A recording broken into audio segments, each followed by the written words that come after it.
Coffee from Ethiopia. The Contigo company imports some 70 tons of coffee from Africa and South America every year. But Germany's fourth largest fair trade company actually generates most of its sales with handicraft articles from places like Kenya, Senegal, and other African countries. Contigo distributes thousands of products through hundreds of outlets besides its own. In the early days of fair trade, food was the main product, back when the first shops planted the idea among German consumers. But the artists and craftspeople who also turn out interesting and beautiful things were simply overlooked. Contigo's raising their profile by selling these products. That's not as uncontroversial as one might think.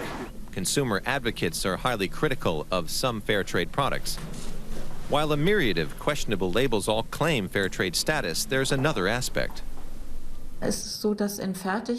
With finished products like cookies, it's enough to have a proportion of 20% fair trade ingredients. But the label on the front makes it look as if the whole product is entirely fair trade produce. That's why Contigo and a number of other importers won't sell products with the Transfair label. Instead, it guarantees that everything in its shops will be made with 100% fair trade ingredients under fair trade conditions. We have to be sure there's no child labor and check that people are fairly and justly paid, to see if there's worker representation. These are things you can only find out by being there in person.